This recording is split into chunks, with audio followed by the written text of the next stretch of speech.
सभी को प्रणाम नमस्कार। तो आज हम शुभारंभ करते हैं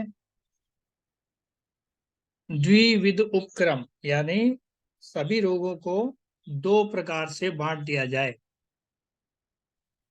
कल यानी पिछले गत क्लास में हमने जानने का प्रयास किया था, उसी क्रम में हम आगे बढ़ते हैं और दो भागों में यदि हम बांट दें रोगों को सभी को, तो किस प्रकार से ट्रीटमेंट होना चाहिए, इसी को वर्णन किया है महर्षि वाग्भट ने। द्विविध उपक्रम के नाम से अध्याय का नाम दिया। तो आज इसी की चर्चा करते हैं और आज इसी को समझने का प्रयास करते हैं कि वो किस प्रकार से इसका वर्णन यहाँ मिलता है और कैसे आगे इसका क्रम बढ़ता है।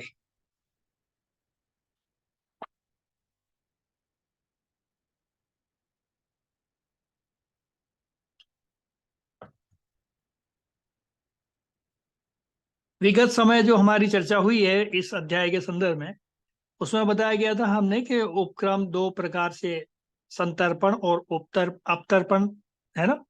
तो उपचार के दो भेद हमने डिवाइड कर दिए, और संतर्पण और अपतर्पण। तो दो प्रकार के रोगी हो सकते हैं, या तो स्थूल यानी मोटा भारी शरीर वाला, या कृश या पतला दुबला, है ना। दो तरह के रोगी को हम बांट दें कि इनको रोग होंगे तो क्या होंगे, कैसे होंगे, और इसको ठीक कैसे करना है। क्या होंगे कैसे होंगे ये तो हम चर्चाएं कर चुके हैं, लेकिन अब ठीक कैसे करना है, इनका जो बीमारियां हैं उसको निपटाना कैसे। तो आज हम जो चर्चा करेंगे, अब आगे सब क्या कैसे की चर्चा नहीं होगी, आगे सीधे उपचार का चर्चा होगी, क्योंकि अब हम सीधे पंचकर्मा और उपचार यानी डॉक्टर बनने की ओर आप बढ़ चले हैं। जजमेंट आपने ले चुके हैं कि कौन बीमारी कैसे आती है, ये आप सीख चुके हैं, और अब हम सीधा उपचार करें। तो इसी क्रम को आगे बढ़ाते हुए हम देखते हैं कि दो प्रकार से उपक्रम यानी द्विविध उपक्रम, संतर्पण और अपतर्पण, दो भागों में बांट दिया जाए। तो उपचार में हमने दो प्रकार के रोगी को देखते हैं, एक मोटा या स्थूल काय शरीर, भारी शरीर, या एक पतला दुबला एकदम कृश शरीर जिसको बोलते हैं, ऐसा कृश काय शरीर।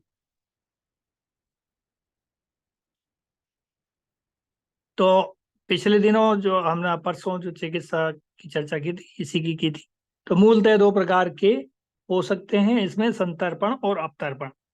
तो संतर्पण क्या है?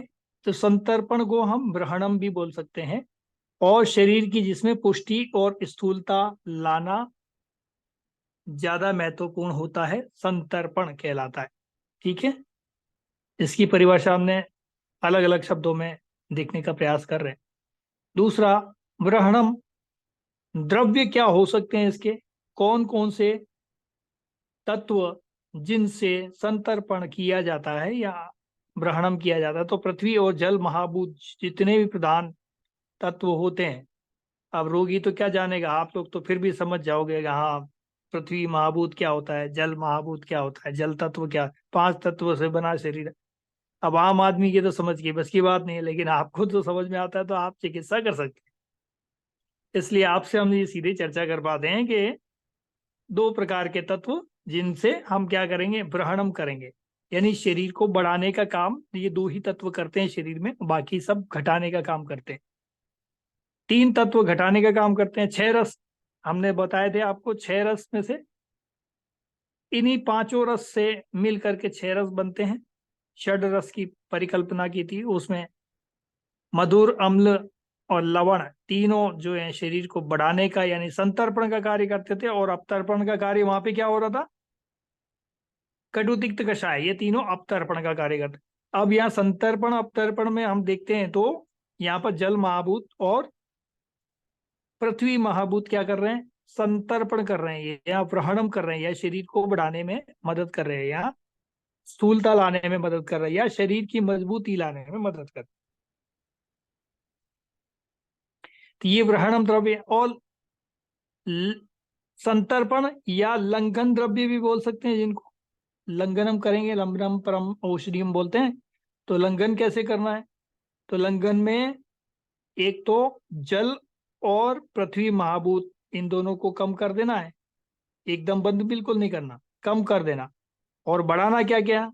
इन तीन तत्वों को बढ़ा देना, जिसमें आकाश, वायु और अग्नि महाभूत प्रधान हो, ऐसी चीजों को खाना, बाकी चीजों को नहीं।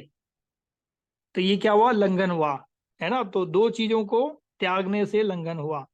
तीन महाभूतों को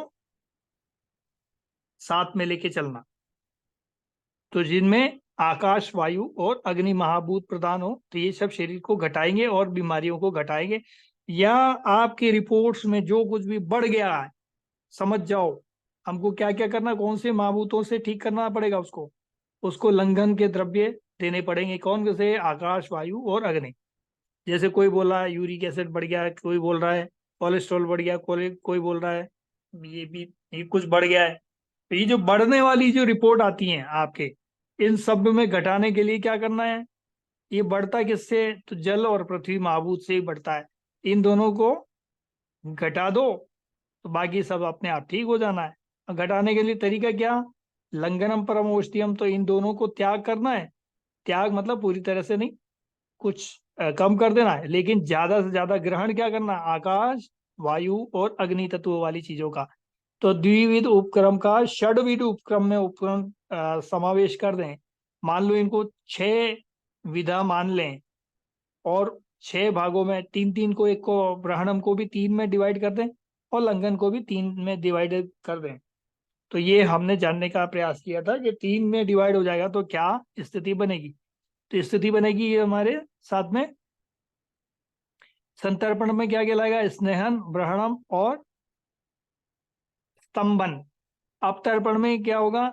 स्वेदन, लंघन और रूक्षण। तो ये हम कर चुके थे, इसलिए हम इसको जल्दी से जल्दी आगे बढ़ते हैं स्किप करते हुए। ये खाली अभी मैं आपको रिकैप ले रहे हैं, फटाफट फटाफट निपटाते जाएंगे।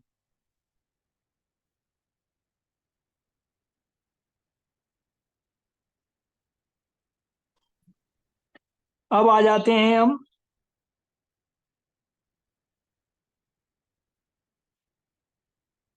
अपतर्पण के भेद। हम यहां से हमको शुरू करना था, इससे आगे तक तो हो गया था।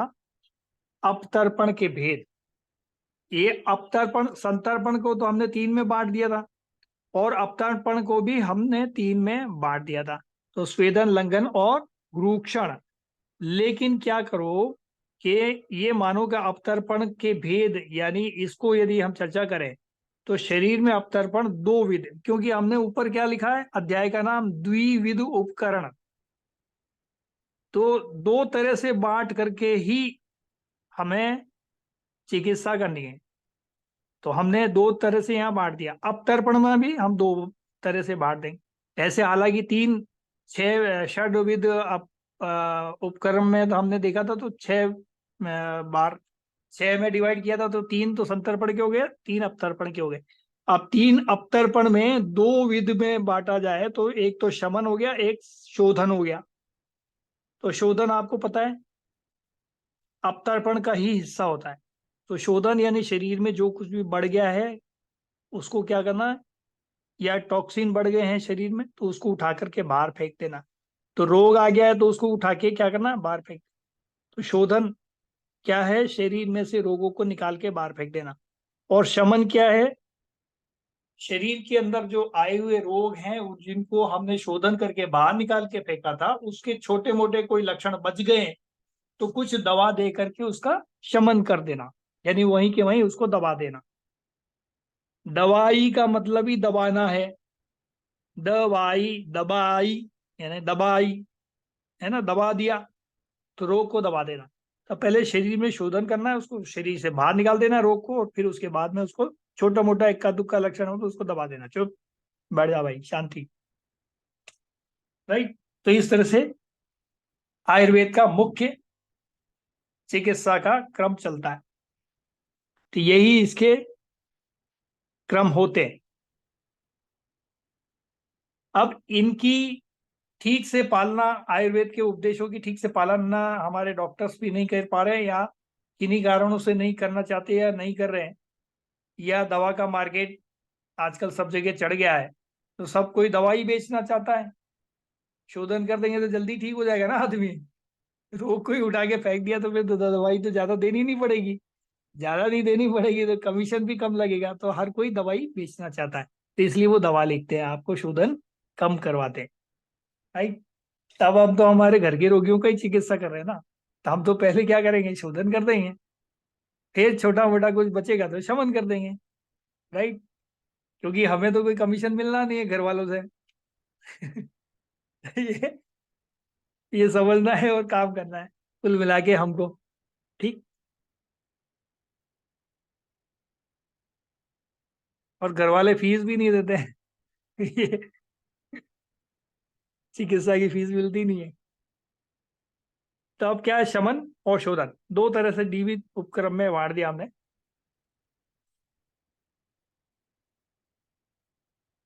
अब शमन में देखते हैं कि शमन किस तरह से होता है और शोधन किस तरह से होता है। तो शमन, शमन में क्या होता है, वृद्ध दोषों को शरीर से बाहर नहीं करना। मैंने कहा ना, शमन में क्या करना, दबा देना, तो दवाई दे करके उसको दबा देना। और शोधन में क्या होता है, वृद्ध दोषों को शरीर से बाहर करना, यानी दोष जो खराब हो गए हैं, वो टॉक्सिन बढ़ गया है, ये शरीर में उठा के इसको क्या करना, बाहर निकाल के फेंक देना। तो ये क्या है, शमन। शमन और सॉरी शोधन। तो शमन और शोधन में अंतर, हमने पहला अंतर क्या हुआ, शमन में सिर्फ दवा दे करके दबा देते हैं, और शोधन में उठा करके शरीर से बाहर निकाल के फेंक देते हैं। दूसरा अंतर क्या है, समान दोषों का उत्क्लेदन, यानी बढ़ाना न करें। तो समान दोष जो है ना, शमन में क्या करते हैं, समान दोष क्या है, जैसे वात पित्त दोनों समान रूप से काम कर रहे हैं या समान रूप से बिगड़ गए, तो समान दोषों का वात पित्त कब तीनों एकदम समान रूप से बिगड़ गए, तो उसको क्लेदन यानी उसको बढ़ाना ना करें, उसको बढ़ाना नहीं है, उत्क्लेशन ना करना, ऐसा बताया गया है। तो ये शमन के अंदर क्या करते हैं, उनको बढ़ाना नहीं होता है, लेकिन यहां पर क्या करेंगे,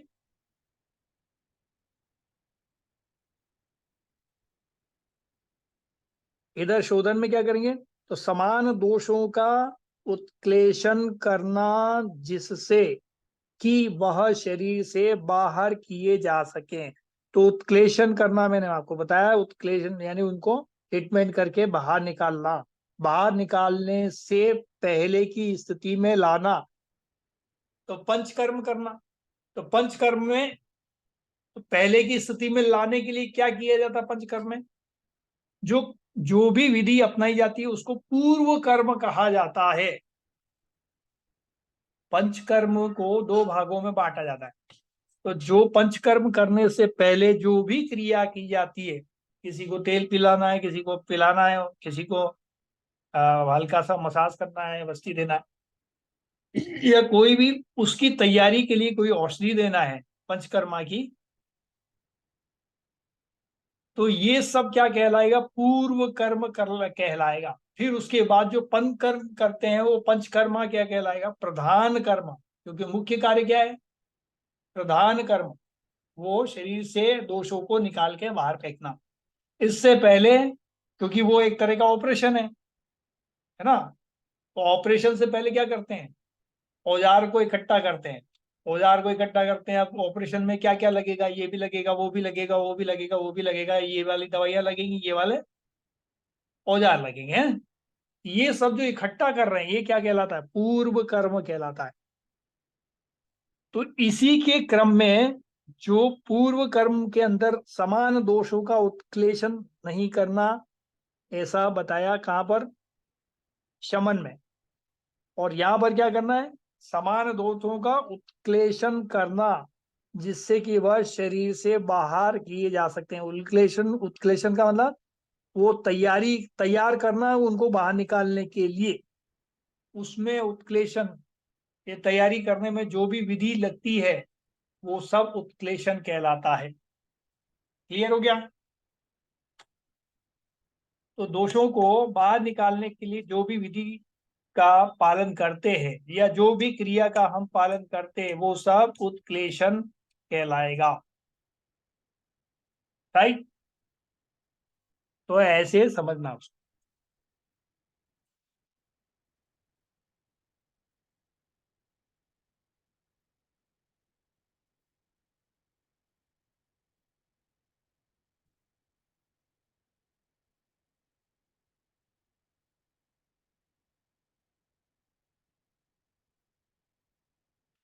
अब मैं आपको पहले ही बता चुका हूं, जैसे किसी का यहाँ पे लिखा है वृद्ध दोषों को शरीर से बाहर नहीं निकालना शरीर में। तो कब शरीर से बाहर निकाल के बाहर करना, बाहर फेंक देना। तो क्या करना वहां पे, कफ दोष को कैसे निकालते हैं, वमन से और विरेचन से, और पित्त दोष को विरेचन से, और वात को बस्ती से, है ना। तो ये इस तरह से समझने हैं, और ये आपको मैं पहले भी बता चुका हूँ। बस सेम टू सेम वही है। अब पंचकर्मा की तरफ बढ़ रहे हैं तो अपन ये सारी चीजें बार बार रिपीट नहीं कर पाएंगे, और सीधा इसी भाषा का इस्तेमाल करते हुए अपन सीधा काम करना शुरू कर देंगे। राइट। तो जो बेसिक लैंग्वेज है मैं आयुर्वेद की आपको करा चुका। अब ये शब्द ही हमारे को बार बार सुनने को मिलेंगे, उत्क्लेशन, शमन, शोधन। राइट। क्योंकि बेसिक फंडामेंटल स्ट्रक्चर आपके दिमाग में सारा तैयार हो गया है कि कैसे होता है, क्या होता है। मैं उनके सब के अंग्रेजी में अनुवाद भी एक एक करके आपको बता चुका पिछले अध्यायों में, और उनको लगभग लगभग अपन सबको कवर कर चुके। तो अब अपन उसमें समय न जाया करते हुए सीधे उठा करके इस पे, और जब वहां से कोई समझ में नहीं आ रहा तो उसको लेक्चर को बार बार आप सुनिएगा, तो वो चीजें फिर से आपको समझ में आने लग जाएंगी।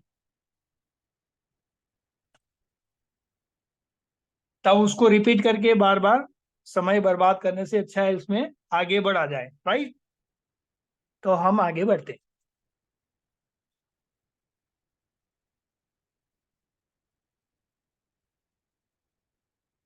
तो पित्त बढ़ा तो विरेचन से, वात बढ़ा तो बस्ती से। ठीक है।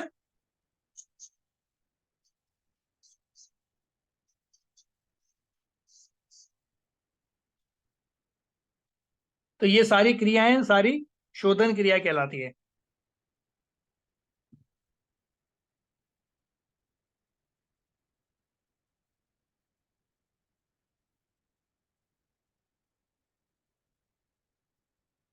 अब उत्क्लेदन में क्या है, उत्क्लेशन के लिए जैसे वात के लिए क्या है, शहद है, और सॉरी तेल है। पित्त के लिए क्या है, घी है, और कफ के लिए क्या है, मधु यानी शहद। यानी इन सब चीजों का कलेक्शन करना, इन सब का इकट्ठा करना। तो क्योंकि ये सब क्रियाएं चलानी है तो वो सब चीजें जो जरूरत है वो सब करना पड़ेगा ना, इकट्ठा करना पड़ेगा। ये सब जो क्रम है वो सब पूर्व कर्म कहलाता है, इन सबको इकट्ठा करने का काम। राइट। इसी को हम आगे बढ़ाते हैं।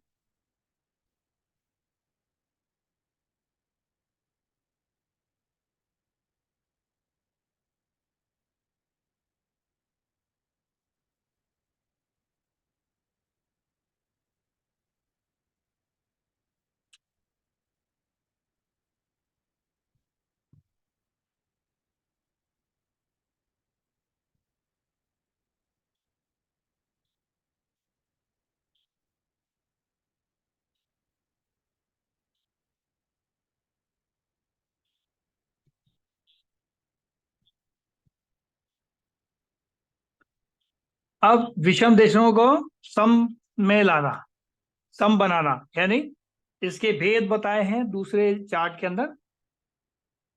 आ, विषम दोषों का 3 नंबर पे, विषम दोषों का सम बनाना। तो इसको सम कैसे बनाना, भेद 7 प्रकार से बनाना, 7 भेद बताएं। तो क्या है, पाचन, दीपन, भूख, प्यास, वायु, धूप और व्यायाम। ये 7 चीजें करके क्या करेंगे, इसको दोषों को सम लाना। अब सम लाने के लिए मैंने आपको बता दिया, पाचन, दीपन, है ना।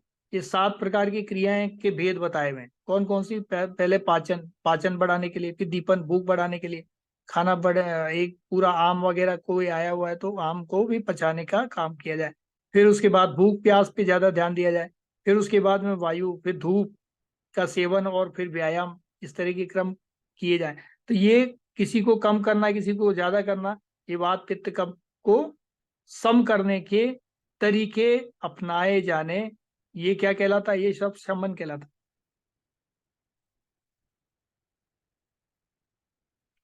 और इधर शोधन के 5 भेद बताए हुए हैं, राइट। तो शोधन में क्या क्या करते हैं? एक तो वमन, विरेचन, नस्य, रक्त मोक्षण और बस्ती। पंचकर्मा, यही पंचकर्मा कहलाता है। क्योंकि मैंने आपको पहले ही बता दिया था कि अब इसके बाद केवल और केवल पंचकर्मा की बातें होंगी। बस अब पंचकर्मा में प्रवेश कर रहे हैं, राइट। तो 5 प्रकार के भेद होते हैं: वमन, विरेचन, नस्य, रक्त मोक्षण और बस्ती। तो वमन का आपको पता ही है, कुछ औषधियां देकर के उल्टियां कराना। विरेचन का मतलब कुछ खाना पीना खा के मुंह से लेकर के एनस तक पूरी सफाई कर देना, वही विरेचन। नस से नाक के अंदर अलग अलग तेल घी प्रकार के औषधियों का अलग अलग बीमारियों के हिसाब से तय करके उसको नाक में डालना, नस से। रक्त मोक्षण का मतलब वो ब्लीचिंग करना, रक्त और जहां कहीं जमा हो गया है तो उस रक्त को निकाल के फेंक देना बाहर, ये रक्त मोक्षण। वस्ती, वस्ती का मतलब वो एनिमा, अलग अलग प्रकार के अनुवासक वस्ती, ये वस्ती वो वस्ती, कई तरह की वस्तियां हैं। अब वस्तियों का हम अलग अलग प्रकार पढ़ेंगे, और कौन सी वस्ती किस रोग में आनी चाहिए, क्या काम आएगी, कैसे लगेगी, वो सारी की क्रिया हम पंचकर्मा में सीखने का प्रयास करेंगे, राइट। तो वस्ती, वस्ती का मतलब ये निचले वाले अंगों के सफाई करना, ये वस्ती। चाहे वो ये मलाशय हो, यूट्रस हो हमारा, उसकी भी सफाई होती है ऐसे ही। अब अंग्रेजी में तो उसको डीएनसी बोलते हैं, है ना। तो ऐसे ही है यहाँ पर। तो ऐसे ही यूरिनरी ट्रैक के अंदर जो पेशाब की नली बंद हो जाती, किसी की चल नहीं पाती, तो कई बार डॉक्टर कहते हैं ऑपरेशन कर दो। हम कहते हैं ऑपरेशन मत करो, इसको सफाई करके साफ करके वापस इसी को काम में लो ना। तो भगवान की दी हुई प्राकृतिक चीज है, उसको खराब क्यों करते हो? तो आयुर्वेद यही कहता है कि प्राकृतिक चीज जो खराब हो गई है, उसमें कोई गंदगी आ गई, उसको हटाना ही तो है। बस इतना ही तो करना है, सफाई कर दो, वो भी तो ठीक से काम करने लग जाएगी।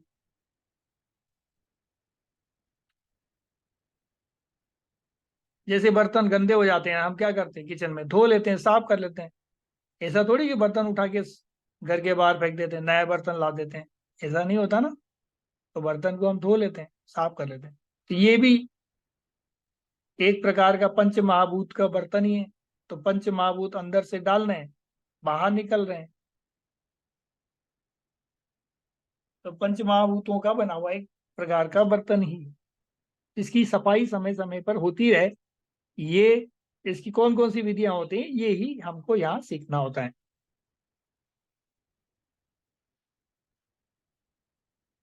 तो शमन इधर 7 प्रकार से अभी हमने देखा, और शोधन 5 प्रकार से, ठीक है। तो 7 प्रकार के पाचन, दीपन, भूख, प्यास, वायु, धूप और व्यायाम, ये 7 भेद बताएं शमन के, और शोधन के 5।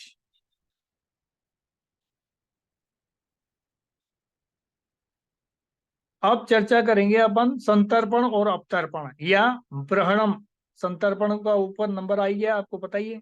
ब्रहणम बोलते हैं, 2 भागों में डिवाइड किया था इसको। तो संतर्पण और अवतर्पण। तो संतर्पण को ही ब्रहण बोलते हैं और अवतर्पण को ही लंघन बोलते हैं, ठीक है।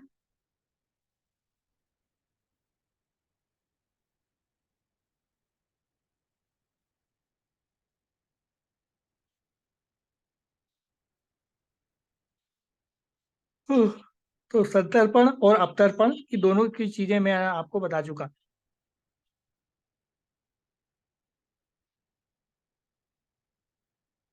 अब ये जो ग्रहणम है ना, ग्रहणम क्या है?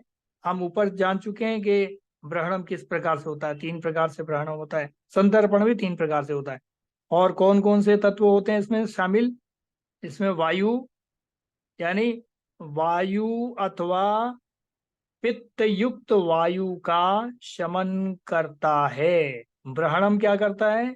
वायु अथवा पित्त युक्त, यानी वात अथवा पित्त युक्त, पित्त के साथ में पित्त वात का शमन करता है। ग्रहणम क्या करेगा? वायु या वात या पित्त दोनों का शमन करता है। और लंघन क्या करता है? ये वायु का प्रकोप करता है, बढ़ाता है। यानी यहाँ पर क्या कर रहा है ये? वायु का प्रकोप बढ़ाता है। लंघन जब भी करेंगे या अवतर्पण करेंगे तो ये क्या करेगा? ये वायु से रिलेटेड उसका प्रकोप बढ़ाएगा। तो जितना जरूरत है उतना, जब ज्यादा ये हमारी रिपोर्ट में आ गया है कि ये बढ़ गया, वो बढ़ गया, वो बढ़ गया, वो बढ़ गया, वो बढ़ गया, तो क्या हो गया? ग्रहणम ज्यादा हो गया है, संतर्पण ज्यादा हो गया शरीर में। अब क्या करना है? लंघन करना है। तो लंघन कर दो या अवतर्पण कर दो। ठीक है, वायु का प्रकोप ठीक से काम करने लग जाएगा। तो जो जमा हुआ है, क्योंकि वायु आपको पता है कि ट्रांसपोर्टेशन का काम करता है, एक जगह से दूसरी जगह तक ले जाने का काम करता है। और अग्नि क्या करता है? उसको गर्म रखता है ताकि वो पिघला रहे। जम जाएगा तो वो इधर उधर से ट्रांसफर नहीं हो पाएगा। ठीक है, तो वात को बढ़ाएंगे तो वहाँ ट्रांसपोर्टेशन का काम अच्छे से होने लगेगा। नहीं तो क्या होगा? वो ग्रहणम होते होते वहाँ हर चीज जमने लग जाएगी।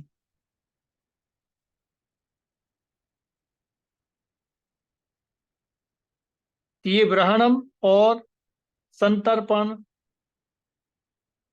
या लंघन या अपतर्पण, ये आपको दोनों चीजें मुझे लगता है अब तक तो अच्छे से समझ में आ गया होगा। अब आगे को बढ़ाते हैं।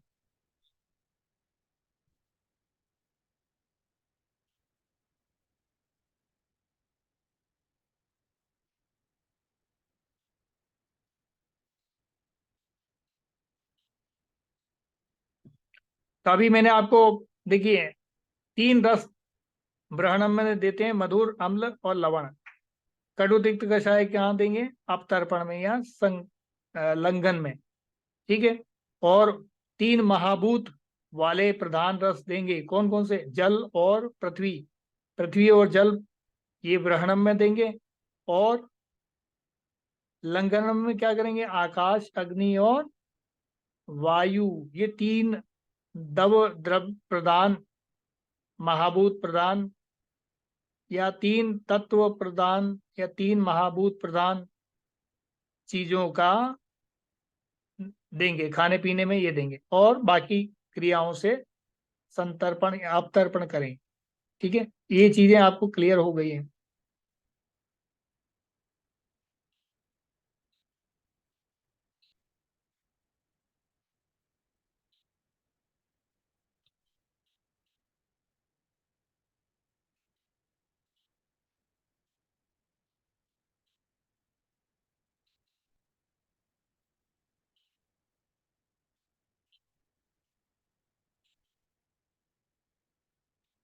अब देते हैं नंबर 2 पर। अब इसके लिए देखिए, अभी क्या हो रहा है? रोग क्यों बढ़ रहे हैं? रोग इसलिए बढ़ रहे हैं कि लोगों को ये पता नहीं है कि संतर्पण और अपतर्पण के ये योग्य कौन रोगी हो सकते हैं, किन दोनों को करना चाहिए, किन को नहीं करना चाहिए, उसके लक्षण क्या होंगे, उसकी स्थितियां क्या होंगी, ये कैसे जांचें। पंचकर्मा किसको करना चाहिए, किसको नहीं करना चाहिए? पंचकर्मा या संतर्पण, है ना? तो संतर्पण या पंचकर्मा किसको करना चाहिए और नहीं करना चाहिए, फिर अपन बारीकी से और अंदर और गहराई में जाके समझेंगे कि वमन या विरेचन, वमन किस किस को करना चाहिए और किसको नहीं करना चाहिए, फिर विरेचन किसको करना चाहिए और नहीं करना चाहिए, फिर वमन के भेद जानेंगे। वमन कितने प्रकार के? उल्टी आ रही है, उल्टी कितने प्रकार की? चार वेग आ रहा है, यानी तेज चार प्रकार का वहां पे प्रेशर पड़ रहा है, या दो प्रकार का वेग आ रहा है, या एक प्रकार का वेग आ रहा है। ये अलग अलग वेग में हमको पता लग जाएगा कि इस उल्टी में इस तरह की समस्या आ रही है, ये बीमारी आई। तो ये बीमारी का शमन हुआ, हमने उसको मान लो वमन कराया, तो वमन में कितने वेग बने तो हमको पता लग जाएगा इसकी इतनी बीमारी कट गई, है ना? इतना समाधान हो गया। ये कैसे पता लगेगा? उससे पता लगेगा। तो ये सब के सब क्रम हमको उससे अभी समझ में आएगा जब हम पूरा अपतर्पण का कार्य समझेंगे, पंचकर्म। लेकिन इसके लिए जरूरी ये है कि हमें ये तो पता लगे भाई इसको जरूरत है भी कि नहीं, जबरदस्ती पकड़ के कर दें हर एक किसी को। और आजकल यही हो रहा है, इसलिए रोग बढ़ते चले जा रहे हैं। दिल्ली में तो जगह जगह हर कहीं हर कोई पंचकर्मा सेंटर खोल के बैठ गया है। ABCD आती नहीं है, पता है नहीं, बस चल रहे हैं। तो इस वजह से रोग बढ़ रहे हैं, परेशानियां बढ़ रही हैं। लोग कहते हैं अरे पंचकर्मा तो हमने करा लिया। अरे भाई करा तो लिया, हमको पता तो है, लेकिन क्यों कराया, किसने कराया, किस प्रकार से कराया, उसकी क्रियाशीलता क्या रही, वो सब समझने का विषय है। इसलिए कई बार दोबारा भी करना पड़ता है। वो कहते हैं हमें तो अब बस अब आयुर्वेद का पूरा नॉलेज आधा अधूरा ज्ञान से काम करते हैं लोग, और फिर लोगों को ठीक होता नहीं है। अरे राम, हमने तो कराया था पंचकर्मा, कुछ होता ही नहीं है। अब होता क्या नहीं है, आप करो ठीक ढंग से, उसको पूरा समझो तो सही, किसको जरूरत क्या क्या है, कैसे होना है। उल्टा पुल्टा कर दोगे तो क्या होगा? कुछ नहीं होगा। तो अब इसके लिए सदैव शरीर में शमन कार्य कर्म करते हैं। अब ये 3 नंबर पे दे रखा है योग्य रोगी। कौन कौन से रोगी? जिनको शोक, क्रश, शोक यानी चिंता ज्यादा करने वाला व्यक्ति है, क्रश कमजोर है, ऊर्ध्व या मुसाफिरी, उरहक्षत, वात ज प्रकृति वाला, जिसकी वात प्रकृति है, ऐसे व्यक्ति को संतर्पण देना या ग्रहणम देना, या गर्भिणी या प्रसूता, ऐसी महिला को संतर्पण देना, अपतर्पण नहीं देना, नहीं तो और रोग बढ़ जाएंगे उसके। ठीक है।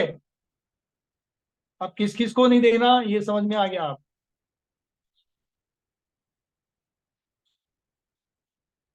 तो ग्रहण के योग्य कौन कौन है?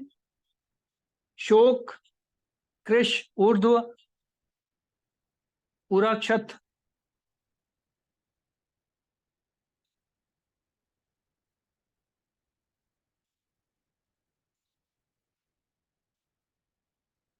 जो चिंता करता है, कमजोर है।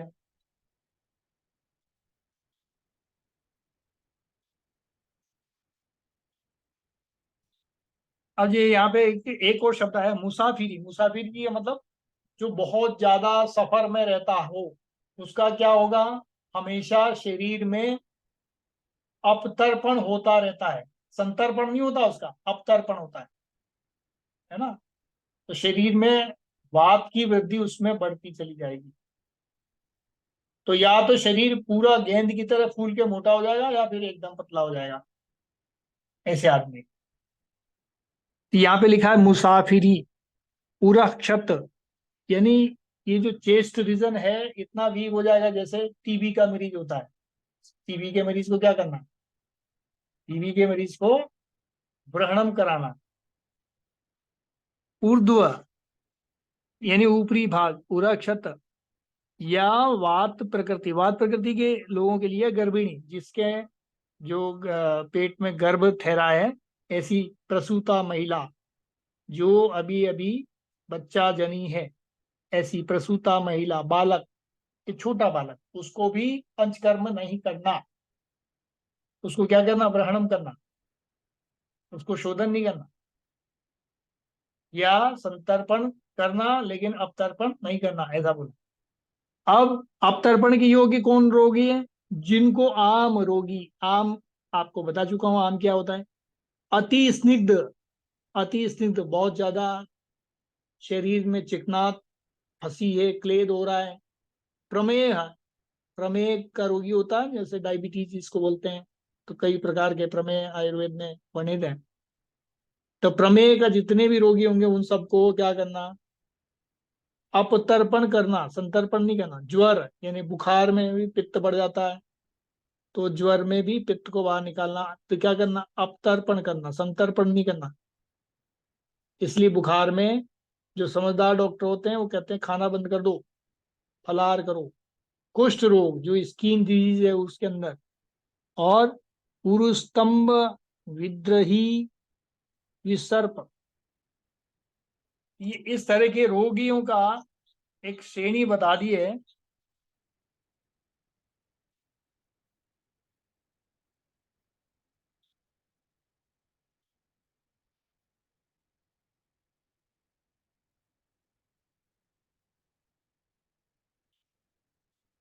तो इन सब रोगों में क्या करना, लंघन कराना या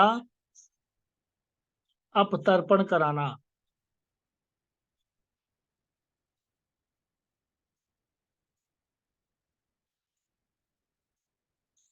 ज्वर, बुखार, कुष्ठ, ज्वर भी आम की वजह से ही उत्पन्न होता है, और कुष्ठ त्वचा से संबंधित रोग भी इसी के कारण होते हैं। उरुस्तंभ रोग, ये जो जंघा, थाइस के जो ऊपर वाले हिस्से में जो पेन होता है, उरुस्तंभ, है ना। विदर्धी, ये भी त्वचा से संबंधित है। विसर्प, प्लीहा रोगी, प्लीहा यानी स्प्लीन के जो रोगी होते हैं। शिर, कंठ और नेत्र रोगी, इन सब में क्या करना, अपतर्पण कराना। तो ऐसे लोगों को क्या बोलो, खाना जितना खाते हो केवल खाना आधा कर दो हाथ से ही। ये सब रोगों में उसको वैसे ही रिलीफ होने लग जाएगा। यदि कोई 4 चपाती खाता, उसको बोल दो आधी आधी कर दे खाना, दो दो चपाती खाना शुरू कर दे, अपने आप ये सारे रोग धीरे धीरे कटने लग जाएंगे शरीर में से। तो यानी क्या करना है, अपतर्पण करना, संतर्पण नहीं करना, इसमें अपतर्पण करना। और कटु तिक्त कषाय, 3 रस ज्यादा खाने में देने। कटु तिक्त कषाय, मधुर, अम्ल, लवण, ये 3 रसों को बाय बाय। ठीक है। तो तुरंत लाभ मिलना शुरू हो जाएगा। तो वायु, आकाश और अग्नि, 3 तत्वों वाले पदार्थों का सेवन करो। अब वो लोग तो समझेंगे नहीं, आप लोग उनका ज्ञान वर्धन कर सकते हो, बता सकते हो, क्योंकि आप ही को ये पता है, आप ही ने पढ़ा है। तो बाकी के घर के लोगों को आप पढ़ा सकते हो, बता सकते हो, भाई ये खाना और ये छोड़ देना, बस इसमें रोग की समस्या का समाधान अपने आप से होने लग जाएगा, कुछ करना ही नहीं है।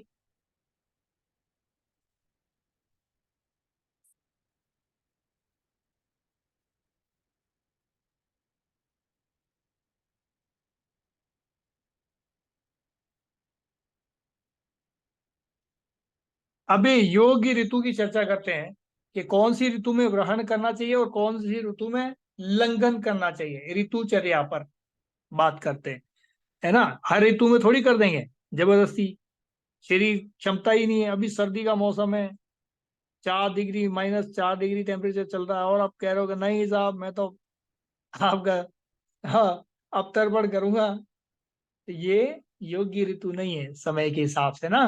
तो इसलिए ऐसी कौन सी ऋतुएं होनी चाहिए जिसमें ये सब हो। तो सुयोगी ऋतु की चर्चा करें, योग्य ऋतु की चर्चा करें, तो ग्रहणम किसको करना, कौन सी ऋतु में करना। तो स्वस्थ व्यक्ति को सदैव ग्रीष्म ऋतु में ग्रहणम करना चाहिए, है ना। ग्रीष्म ऋतु में ग्रहणम करना चाहिए। जो गर्मी की ऋतु होती है उस समय ग्रहणम वाले कार्य करने चाहिए। जल महाभूत और पृथ्वी महाभूत वाले चीजों का सेवन कब करना चाहिए, गर्मी की ऋतु में।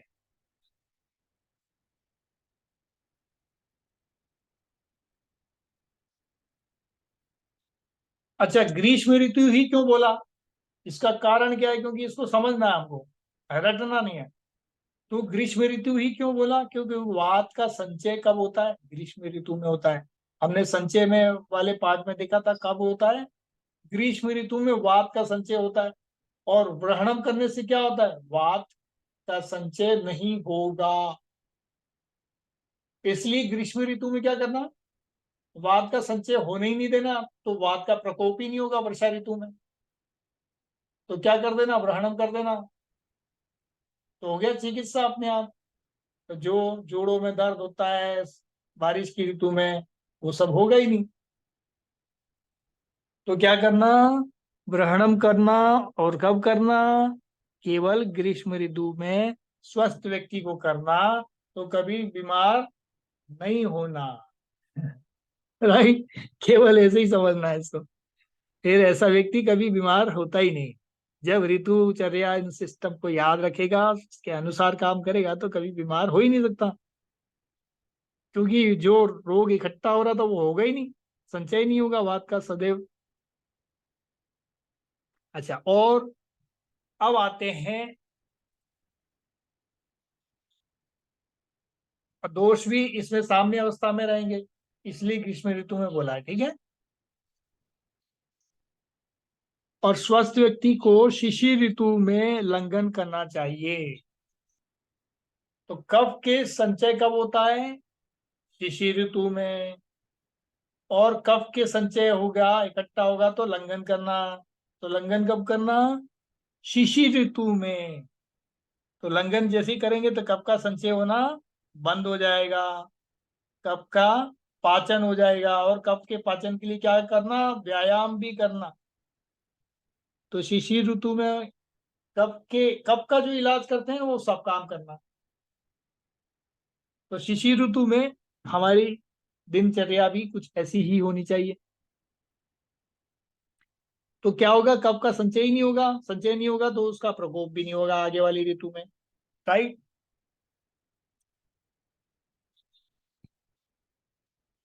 तो जब लंघन किया तो कफ का संचय नहीं होगा, और जब कफ का संचय नहीं होगा तो आगे के रोग नहीं होंगे, प्रकोप भी नहीं होगा। ठीक है, तो इसको हम इस तरह से समझना है। व्रहंती के लक्षण देखते हैं। ग्रहण कराएंगे तो क्या होगा, और लंघन कराओगे तो क्या होगा, इसके लक्षण क्या होंगे। तो बल पुष्टि प्राप्त होती है, क्योंकि शरीर में बल पुष्टि कब प्राप्त होगी, जब ग्रहण करेंगे। और लंघन लंघन करेंगे तो लंघित के लक्षण क्या होंगे, विमलेंद्रिय मल प्रवृत्ति, लघुता, रुचि, भूख प्यास एक साथ लगना। अब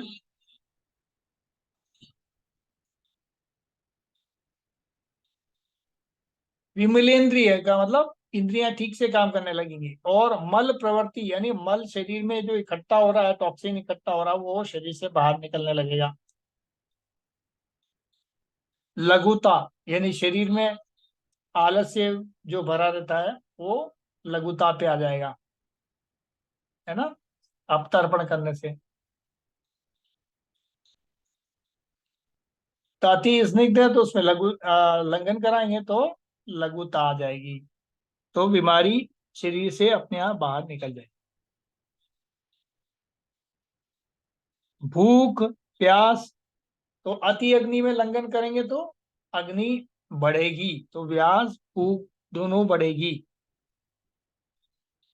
तो ये एक साथ लगने लगेगी तो खाने में भी फिर रुचि आएगी। तो हृदय उद्गार, शुद्धि, उत्साह, तंद्रा, नाश, तो ये सारी चीजें होंगी। कब का नाश होगा, तो तंद्रा नाश हो जाएगा। उत्साह यानी वात बढ़ेगी तो उत्साह अपने आप बढ़ेगी, शरीर हल्का हो जाएगा, शरीर हो जाएगा। तो एक्टिव, वात जो है बॉडी को एक्टिव करती है।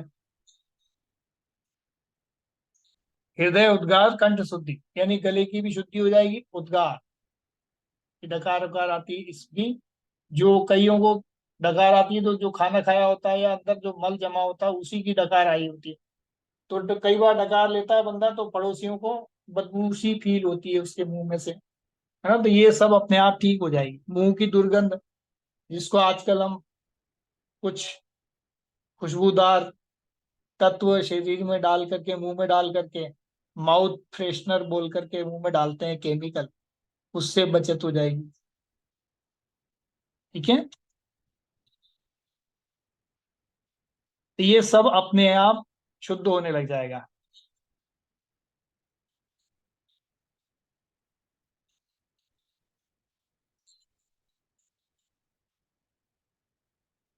अब यहाँ पर जो चर्चा कर रहे हैं अपन, ग्रहण कराओ ग्रहण कराओ, अरे भाई क्या कराए ग्रहण, लंघन कराओ, क्या कराए, ऐसा कौन सा खाना दें जिससे ग्रहणम होता हो, उल्लंघनम होता हो है।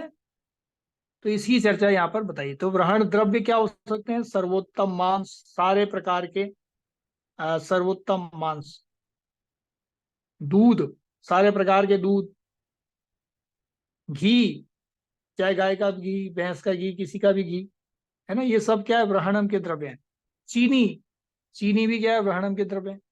मधु, ये मधुर यानी मीठे जो भी तत्व हैं वो सारे के सारे। स्निग्ध यानी चिकने हो जितने भी हैं, तो ये सब के सब।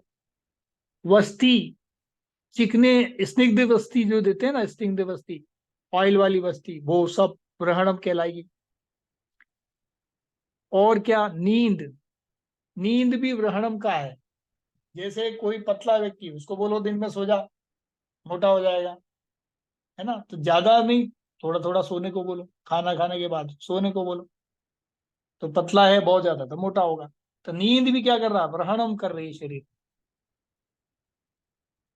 और क्या? अभ्यंग, अभ्यंग करना तो आपको पता ही है, ग्रहणम हो ही रहा है। स्नान करना भी क्या है? ग्रहणम है। हर्ष यानी खुशी के साथ में जीवन जीना भी ग्रहणम है। और क्या है? गौ दुग्ध श्री श्रेष्ठ बताया है। श्री श्रेष्ठ यानी सर्वश्रेष्ठ, भगवान के द्वारा बताया। गाय का दूध श्री, श्री श्रेष्ठ यानी ईश्वर भगवान श्री कृष्ण ने बताया है हमको। क्या बताया? गाय का दूध, इसलिए वो गौपालक कहलाते थे। उन्होंने करके बताया कि गाय पालने वाले बनो, घंटी बजाने से, मेरा नाम जपने से कुछ नहीं मिलेगा। मिलेगा क्या? जो मैंने किया वो करो। तो उन्होंने क्या किया? गायों को पाला, गायों का गौ संरक्षण किया। तो जो भी गायों के लिए जो कुछ भी कर सकते हो वो करो, वो सब उन्होंने किया, उन्होंने करके बताया। और यही वो गीता में बार बार बता रहे हैं, गीता भागवत में, यानी प्रेरित कर रहे हैं आपको। गौ दूध मक्खन उसका मिश्री, इसलिए कृष्ण भगवान के प्रसाद भी क्या चढ़ता है? मक्खन मिश्री, है ना। क्यों? भगवान तो खाते नहीं कोई, खाना तो आपने ही है। तो प्रसाद भी फिर वही चढ़ता है जो उनको पसंद था, क्योंकि वो चाहते थे कि जैसी वृत्ति मेरी है वैसी आपकी हो जाए। तो भक्ति का आशय यही है, जैसे हमारे ईश्वर की वृत्ति है वैसी हमारी हो जाए। इसलिए उनको वही वाला प्रसाद चढ़ता है।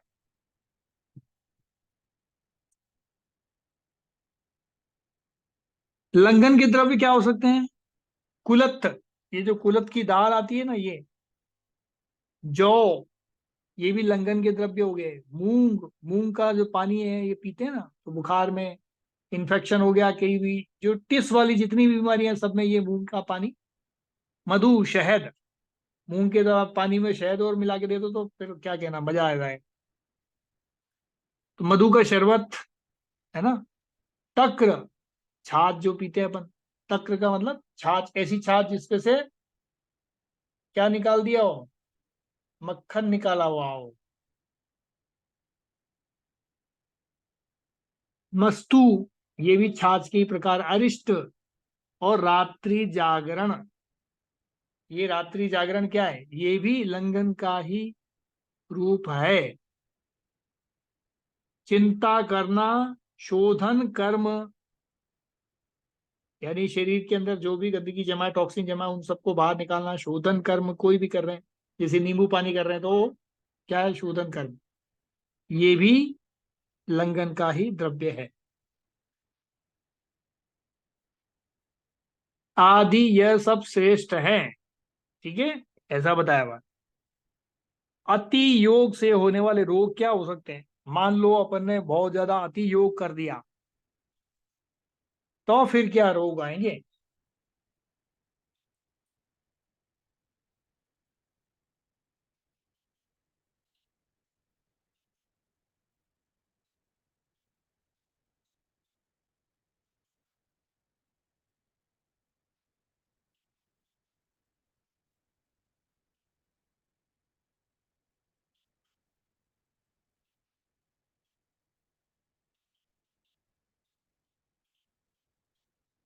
अब किसी को अति योग, अति योग का मतलब मैंने आपको पहले योग अति योग के बारे में चर्चा कर चुका हूँ, है ना। अति योग मध्य योग। तो जरूरत से ज्यादा यदि अपन किसी को ग्रहणम करा दें तो क्या होगा, प्रमेह। आजकल जो डायबिटीज का रोग है, आप किसी को ज्यादा ही ग्रहणम कराओगे तो क्या होगा, डायबिटीज। यानी खा के ही, खाने पीने वाले व्यक्ति को ही डायबिटीज हुई है। किसी मजदूर को होती है क्या, नहीं होती है, उस बेचारे को खाने को ही पूरा नहीं मिलता है। और हम लोग जो है, अभी ये खा लो, अभी वो खा लो, अभी वो खा लो, अभी वो खा लो। हमारा खाने का काम रुकता ही नहीं है। मुंह के अंदर कुछ न कुछ चलता रहना जी, डालते रहो, बस डालते रहो। अब मजदूर बेचारा टाइम टू टाइम खाता है, टाइम टू टाइम, वो भी कम कम मात्रा में खाता है, और उसको पचा भी देता है मेहनत करके। तो उसमें अति योग हो ही नहीं सकता, तो वो बीमार नहीं होता। तो अति योग के जो रोग हैं वो ये है, ये सब मधुर, ये प्रमेह, ज्वर, कुष्ठ और अपची आम रोग। यानी अपचित भोजन का शरीर में इकट्ठे होता रहना, वही आम बन जाता है। मैंगो वाला आम नहीं, आम, आम दोष।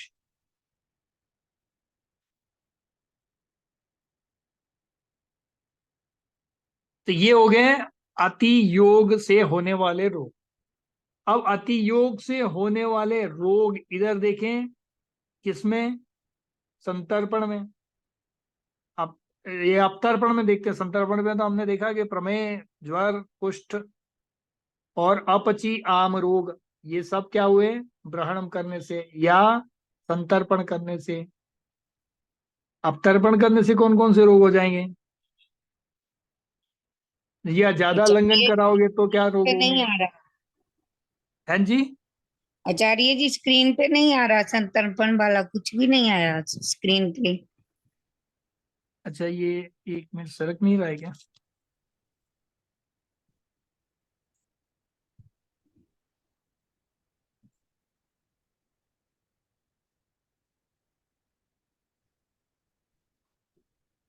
अभी आया। जी जी अभी आया। थैंक। हाँ, नेटवर्क के चक्कर में चिपक गया होगा, हो सकता है।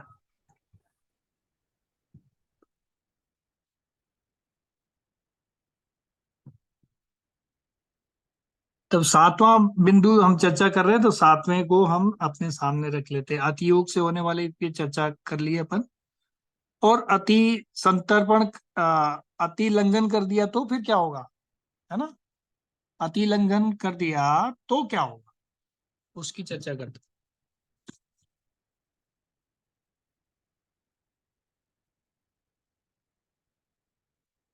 तो अति लंघन हो गया तो भी ज्वर आएगा, और क्या है, कास खांसी, प्लीहा वृद्धि हो जाएगा, है ना। अति योग से होने वाले रोग। अति लंघन करा दिया तो क्या होगा, ज्वर हो सकता है, कास, प्लीहा वृद्धि हो सकती है, व्रण, भ्रम हो सकता है, तृष्णा, क्योंकि वात की वृद्धि हो जाएगी। तो वात वाले जितने भी रोग हैं ना, वो सारे यहाँ आ जाएंगे, ऐसे मानो उसको। क्योंकि वात के रोग क्या क्या है वो आपको पता ही है। तो इसलिए इस पे ज्यादा करने से सीधे ये समझो कि वात की वृद्धि हो जाएगी, तो वात वाले सारे लोग हो जाएंगे। तो यहाँ ये इतना सारा लंबा रटना पड़ेगा ही नहीं, केवल समझना पड़ेगा कि वात के रोग क्या क्या है। तो बस यही समझना था, और कुछ है नहीं इसमें। संन्यास, मूत्र कुछ, ये सब वात के ही रोग हैं। बगंदर, अरुचि, प्रलाप,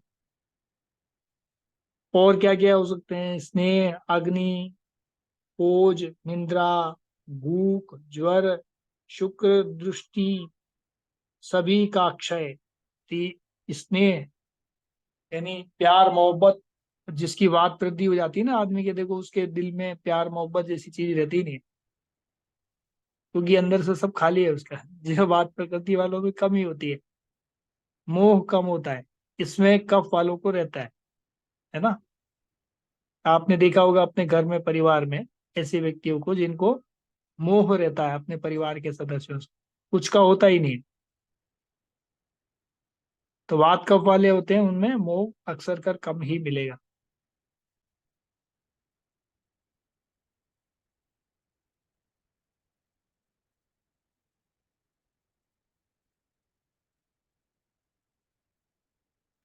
तो इस तरह से स्नेह, अग्नि, अग्नि यानी भूख भी, वो सब क्या है, सभी का क्षय हो जाता है। ओज, ओज भी हमारी इम्यूनिटी का क्षय हो जाता है। निंद्रा, नींद कम आती है, भूख कम लगती है। ज्वर, शुक्र, ज्वर। स्वर, स्वर यानी आवाज में दम कम हो जाता है ना। शुक्र, शुक्राणु भी डेड होने लग जाते हैं ऐसे व्यक्ति के। दृष्टि, आंखों की रोशनी भी कम हो जाएगी, ज्यादा ये सब कर दिया तो। ज्यादा पंचकर्म करोगे तो ये सब होगा, है ना, राइट साइड में जितना भी दिख रहा है।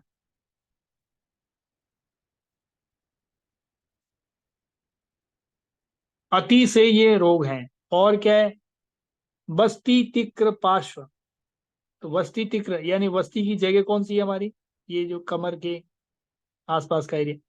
तिक्र पार्श्व, तो तिक्र यानी तीनों हिस्से जो है ना कमर का, ये दोनों हड्डियां और वो जोड़, ये इसका जो दर्द होना, तकलीफ होना, यानी हार्ट, हार्ट से सभी तरह की जितनी भी पीड़ाएं हैं दिल के अंदर, वो सब होना।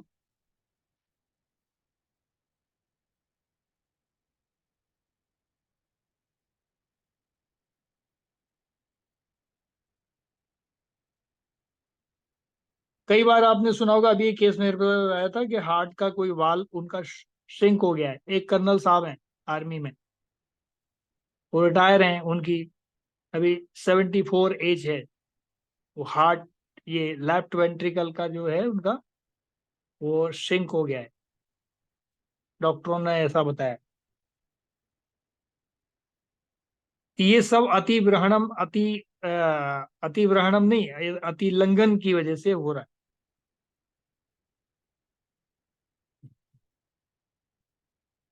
अब उस एज में और ब्लड की भी कमी है तो उनका ऑपरेशन हो नहीं सकता है, लेकिन अब शरीर भी गड़बड़ होता जाएगा, नीला होता चला जाएगा, है। तो ये ऐसी परिस्थिति से बचने के लिए उन्होंने ट्रीटमेंट शुरू किया है इधर।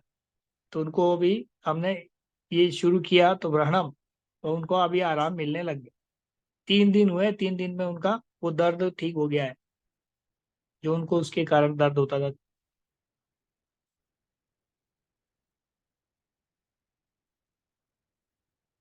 तो हार्ट की जो पीड़ा होती है, हार्ट के ब्लॉकेज होते हैं, ये भी वात की वजह से सूख जाते हैं अंदर जाके। वमन, ग्लानि, पर्व, अस्थि में भेदन।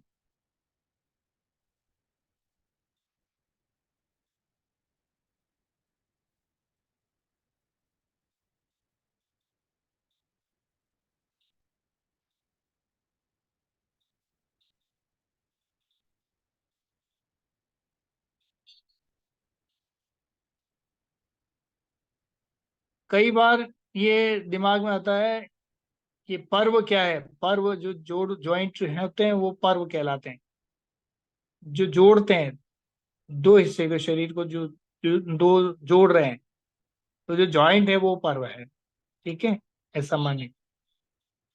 ग्लानि, दुख, वमन, उल्टी होना, अस्थि वेदन यानी कई बार आपने देखा होगा, हड्डियां कमजोर इतनी हो जाती हैं कि दांत झड़ने लग जाते हैं। हड्डियां आपस में झड़ टकरा के कटने पटने की आवाज शुरू हो जाती है, उनमें भेदन शुरू हो जाता है। मल मूत्र का अवरोध, ग्रहणी, भेदन का मतलब सुई चुभने का जो दर्द होता है वो, यहाँ पर। भेदन का मतलब और कई जगह पर दूसरा अर्थ भी होता है, वो जब आएगा मैं बताऊं। लेकिन यहाँ भेदन शब्द का अर्थ है सुई चुभने का जो दर्द होता है वो। मल मूत्र का अवरोध, जब वात प्रकोपित हो जाती है, या लंघन ज्यादा करते हैं या उपवास ज्यादा करते हैं, तो मल मूत्र का अवरोध होने लग जाता है। क्योंकि वात क्या करता है, सुखा देता है सबको। वात वृद्धि हो जाएगी तो सूख जाएगा। और ग्रहणी, ग्रहणी यानी पेट की जितनी भी बीमारियां हैं वो सब इसी से होती है।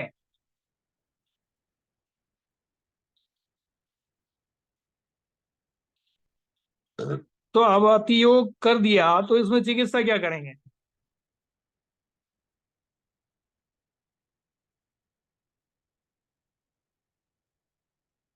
तो जो लंगन तब थे वो इधर शिफ्ट हो जाएंगे लेफ्ट साइड में, और लेफ्ट वाली चीजें राइट में आ जाएगी, है ना। तो बड़ा सा आसान सा है। तो 8वां नंबर देखते हैं, अति योग से चिकित्सा। अति योग में चिकित्सा क्या देंगे? मेद कफ वात नाशक चिकित्सा। तो जो वात को नाश करने वाली चिकित्सा है, वो जो ग्रहणम करते हैं वो सब यहाँ आ जाएगा, है ना। मेद कफ वात नाशक चिकित्सा, जैसे मधु, त्रिफला, गिलोय, हर्ड, पुष्टा।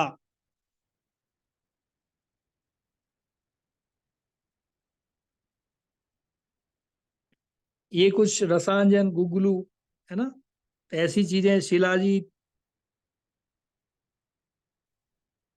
बृहत पंचमूल, विडंग, लोह चूर्ण, यवक्षार, सौंठ, मधु, जौ, कुलत्थ आदि। ये क्या करना, अतियोग जब हो जाए तो इसकी चिकित्सा करना।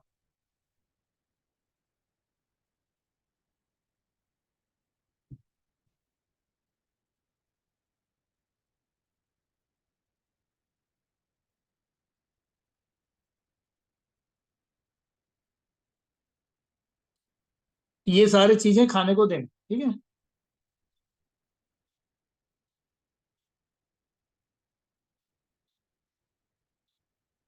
और क्या है? शोधन कर्म, रात्रि जागरण आदि, स्नान अभ्यास। चरक, महर्षि चरक ने बताया कि स्नान का अभ्यास करना, बार बार स्नान करना। हाँ, नाभि के अंदर पानी डालना, ये भी हो सकता है। ये भी एक अच्छा प्रयोग है।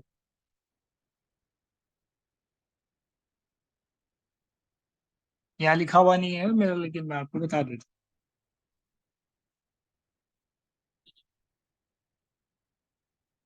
जैसे अपन नहाने जाते हैं ना, तो नल के नीचे नाभि को सेट कर लो, और नल को एक धार कम मात्रा में खोल दो 5 मिनट के लिए। ये भी आराम देगा वृद्धावस्था में, जिनको जो तकलीफें हैं, जिनको ग्रहणम करना है, उसमें ये शानदार चिकित्सा है। ये भी एक प्रकार का ग्रहणम है, संतर्पण नहीं है लेकिन ग्रहणम है, ठीक है।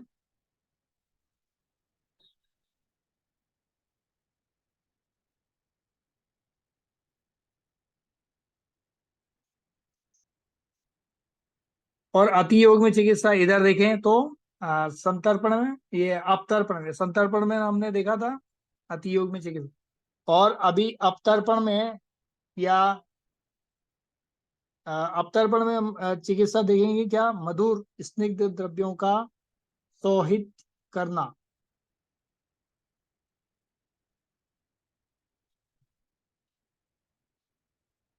तो जो लंघन द्रव्य थे वो इधर इस साइड आ जाएंगे, और जो ग्रहण द्रव्य थे इधर चले जाएंगे। तो ये विपरीत हो गया कुल मिला के।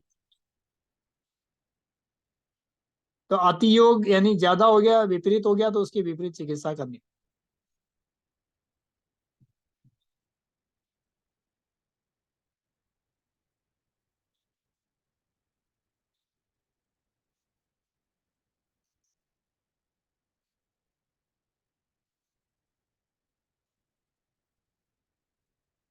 तो ज्यादा लंघन हो गया तो मधुर स्निग्ध द्रव्यों का सोहल्य करना, और सोहित करना यानी तृप्ति होने तक सेवन कराना, जब तक कि वो ठीक ठाक ना हो जाए, है ना। निंद्रा लेना, नींद लेना, और नित्य संतर्पण करना, यानी संतर्पण करना। अपतर्पण ज्यादा हो गया तो संतर्पण करना, और चिंता शोक ना करना। आराम से उसको नींद, चिंता दूर करो, नींद वींद लेता रहे, बस ये उल्टा कर देना, यहाँ का वहां कर देना है, ठीक है। तो ये आज का यही समापन करते हैं। और चिंता शोक ना करना, यानी जिससे बात ना बढ़े, करेक्ट। अब कल हम देखेंगे लंघन के विषय। आज हम इतना ही रखते हैं। लंघन के विषय क्या क्या हो सकते हैं, क्योंकि 8:15 बजने वाले हैं, समय बहुत हो गया है। कल का मतलब, मैं संडे, संडे को शायद मैं रास्ते में रहूंगा, दिल्ली जा रहा हूँ, दिल्ली के बाद मुजफ्फरपुर। तो कोशिश करूंगा कि मैं क्लास ले लूँ, जहाँ कहीं भी होगा इंटरनेट की सुविधा मिलती है तो मैं जरूर करूंगा। संडे को हम मिलते हैं फिर। सभी को प्रणाम, नमस्कार।